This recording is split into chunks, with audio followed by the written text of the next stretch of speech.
extraordinary level of depth in the game. But you might not want to fiddle with the combos. You know, you might be a more casual player, and we have some stuff in store for you as well. You'll be able to autofill the combos.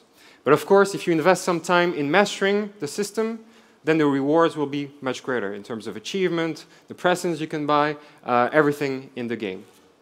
So this is basically it for today's demo of Remember Me. Thank you very much for showing up today, and I think we're going to have some time for some Q&A.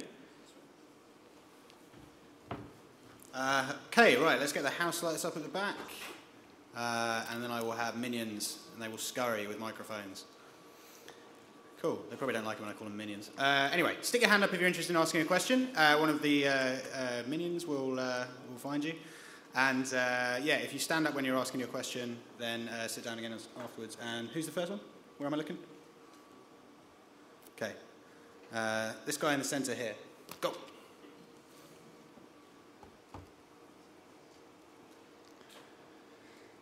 Can I... Does that work? There we go. Yep. Can I ask what's going to... I may have missed something here.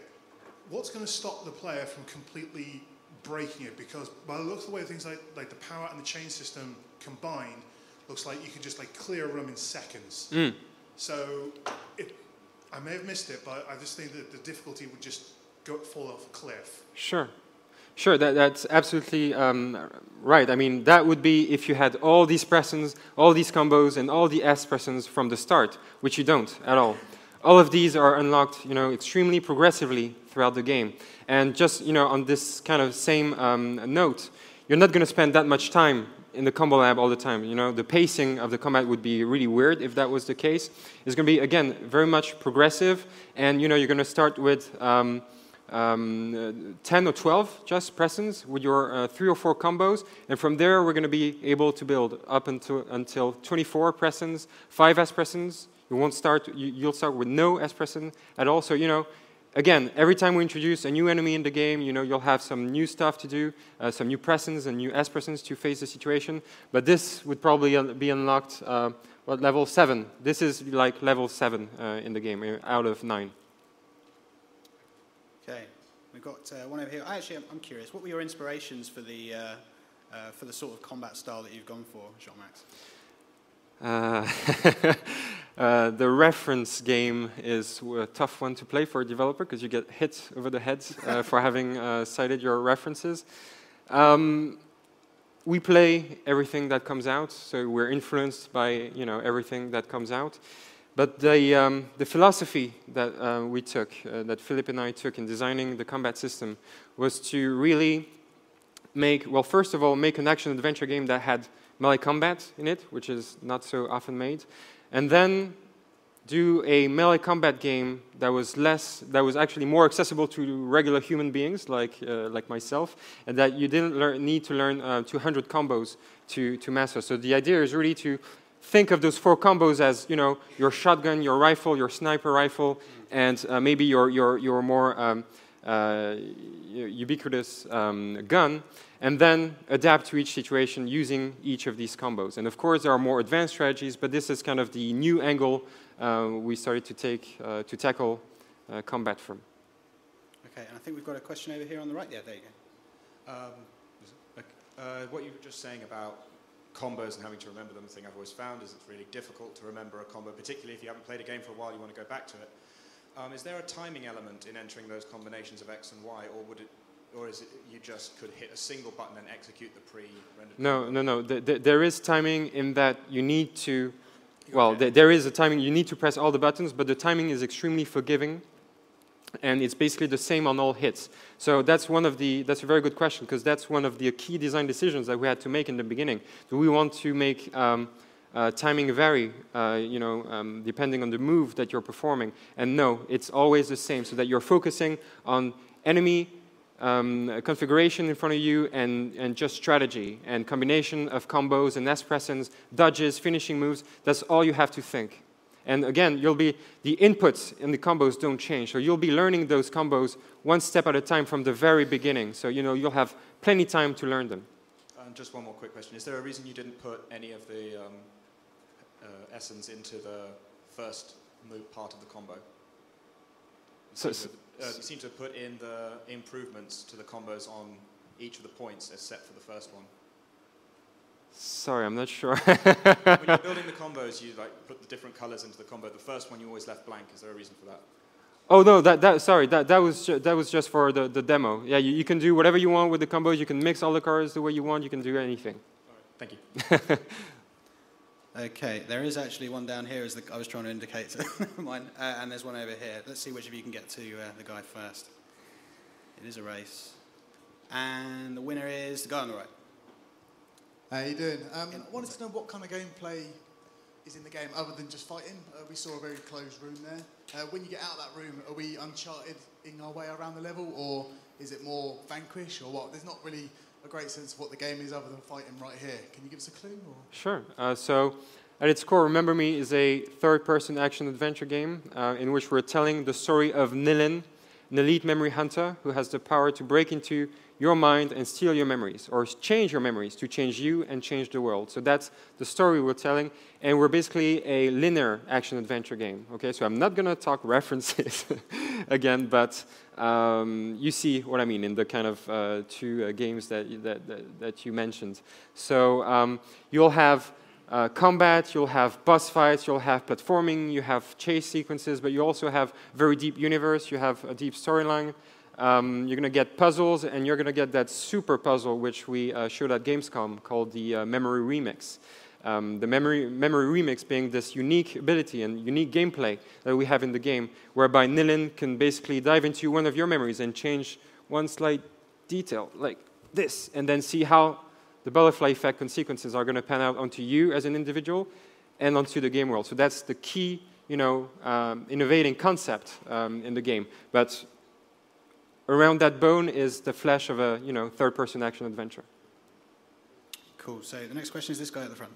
Yeah, that neatly kind of ties into the question I was going to ask, which was, it's kind of a meta question, but how much of the gameplay is actually going to be combat, and how much will be this kind of, in particular, the memory remix stuff, but also kind of, puzzling and interacting with the environment more generally? So we're 50% action, 50% adventure. That's something I was really keen on preserving. So, some action-adventure games are actually very much about the action, and we really wanted to be able to tell this story in the most comprehensive way. So combat and boss battles and platforming will be 50% of the game, and exploration, puzzles, and memory remix and stealing people's memories are going to be the other 50%, basically. Okay, I think there's one over here on the right. Thank you. First of all, I'd like to say, love the aesthetic, looks great, and quite fresh and unique. The big concern I have is I'm awful at fighting games, but I'm pretty tasty at third-person shooters. From what you've demoed here, if I choose to solely go down a third-person shooter route, will I get much out of this game, or will I be shutting off half of it immediately? If you take what route, sorry? If I just went down a third-person shooter type approach to this game, is that going to be possible? Oh, you mean with the spammer? Yes. Oh, yeah, no, that's So you're not going to be able to. This is just a supporting weapon that you use to. It has various uses even outside of combat, but it's really something you use to gain time and repel some of the enemies. But you're not going to win using that only. We'll crush you for that. And just continuing on what you said, I played another game where the boss battles are very different to the levels. I'm concerned that will that happen in this game, or will there be a consistency across the whole game? Sorry, will what happen? Sorry. Will boss battles be handled differently to the levels of a game? No, they'll be exactly the same, using the same combat system, same cameras. It's really all seamlessly woven into the story. That's great. Thank you. I wonder which game he was talking about. There's a question on the left, I believe. Not mentioning any references. Yeah, no, you can hi, I was just wondering, how difficult was it to actually find a publisher and actually convince them to take a gamble on original IP, considering the market is very much skewed towards AAA's, remakes and sequels? How long do you have? It was very hard. It was very hard because, we're all working, us, and maybe some of you here in a very much risk-averse industry. But after some time, and with the right materials, we were able, when we went to Gamescom 2011, we were able to show some concept art and talk about the concept to journalists and you know, get all the publishers excited around the table. So it was also a matter of us actually getting our stuff together to really have something that could convince them immediately. And well, that paid off because at some point we, you know, that was already probably 3 years after we started the company, bearing in mind. So yeah, I always say that this game has been in development for 4 years. But what you have to realize is, you know, 4 years ago it was 5 of us, just 5 people, and you don't build a game with 5 people. We've had to grow that to 100 people. So Gamescom 2011 got all the publishers excited, and Capcom were the keenest to, well, say, look, we love this game. They were the most respectful of the IP in terms of not wanting to change anything about it.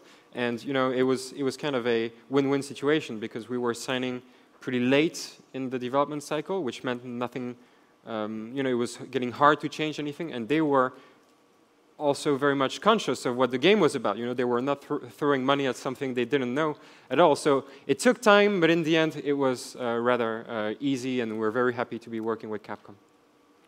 Cool. We have a question on the right, and then there's one on the left. Hello. Yep. Hello. The game appears to have a very, very strong aesthetic, but you've also seemed to have a very interesting combat system, this sort of, you know, tweak on the brawler. So I'm thinking, was this always one cohesive idea? Did you think we want to make this specific game, or did you think we want to make a game with this aesthetic, and what system can we put with it? Or we want to make this brawler, and what aesthetic can we put with this sort of system? It all started with the ambition to make a cyberpunk game,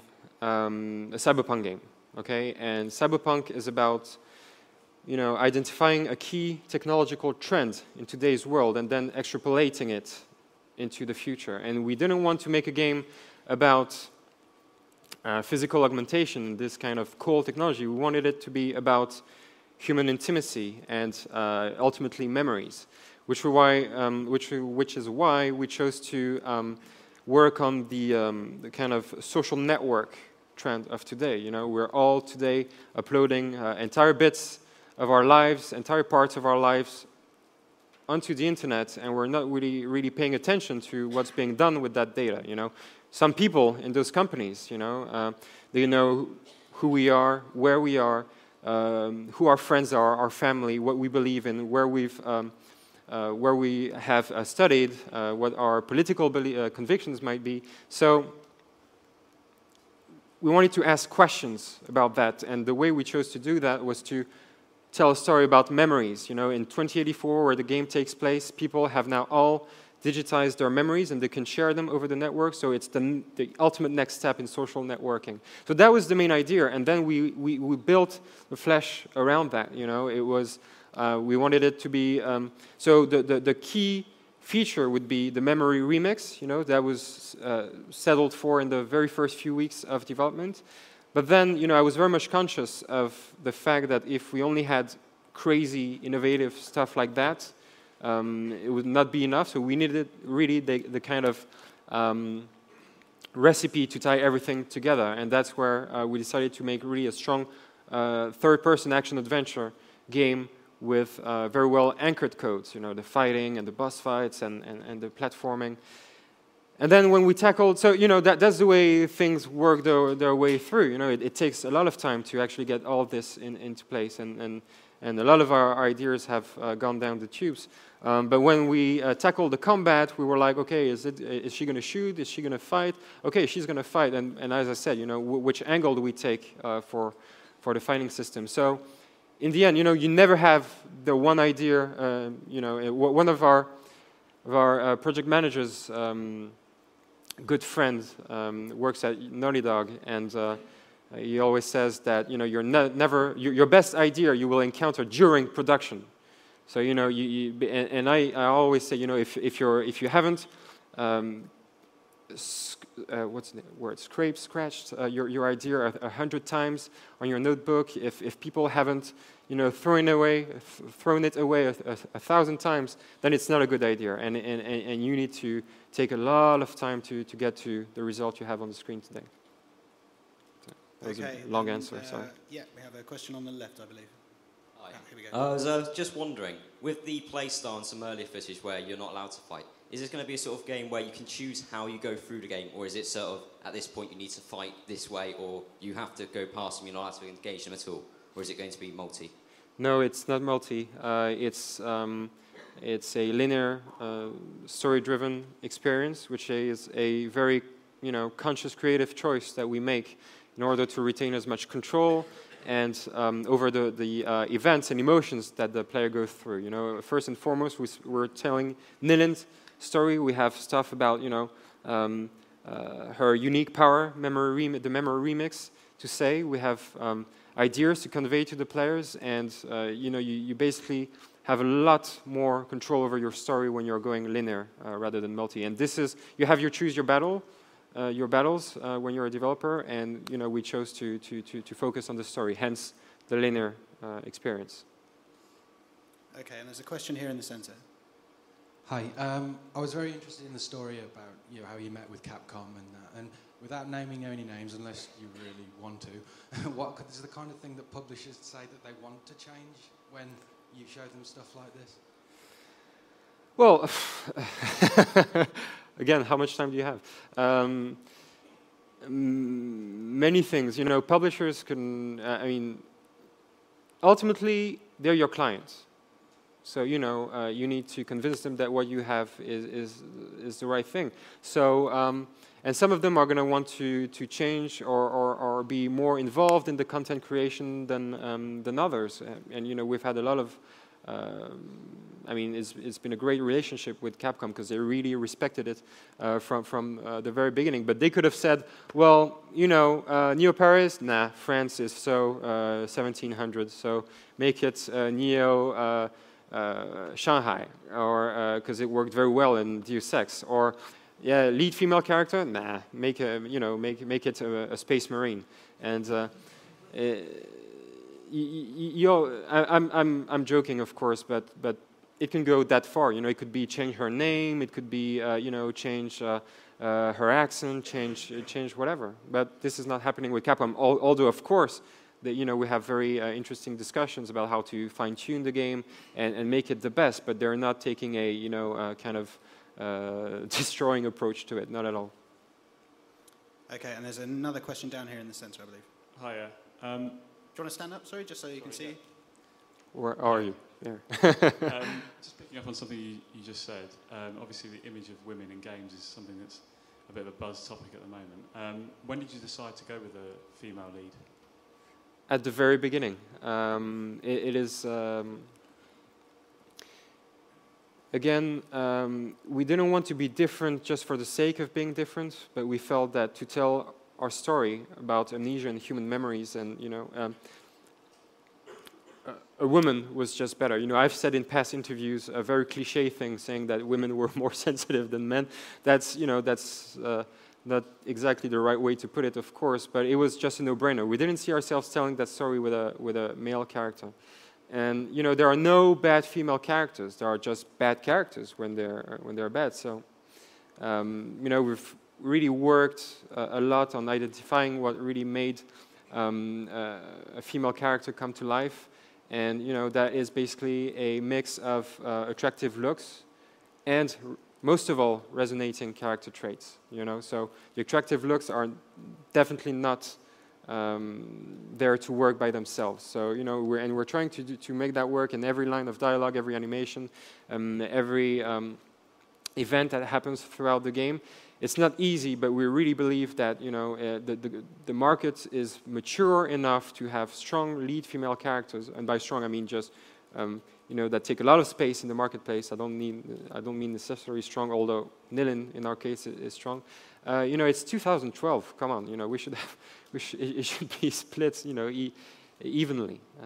So yeah. Okay, and we have time maybe for 2 more questions. There's one over here, and then I think we'll go down here for the last one. Hi. Great demo, by the way. Might be a bit early, but how are the trophy stroke achievements looking for the game? How are the trophies? Yeah, trophies and achievements. So trophies for PlayStation and achievements for Steam and 360. Yes. So are they quite, do X amount of combos or complete this level? Are they making you play the game a different way? Or yes, definitely. That is something we wanted to do. I mean, the list of trophies and achievements is actually something we've finished working on very recently. And you're right, it's really about trying to make you play the game differently. You know, we're a linear experience, and you know, and to me, we took a great pleasure in trying to think of all the crazy ways we could make players play that game. So, yeah, you have many of them in the combat for standard completion, or for you know, playing the game in certain ways, dangerous ways, crazy ways. In the memory remixes, you have an achievement for finding the for instance, the memory bugs, because there are many combinations in the memories that you play. So in each of the memories you're going to remix, there is one memory bug, whereby you kill the person that you are remixing in his own memory, which doesn't work, because you can't remember that you're wrong, that you're dead. So you know, it's all that kind of stuff. We have that for all the features in the game, and yeah, we definitely don't take that lightly.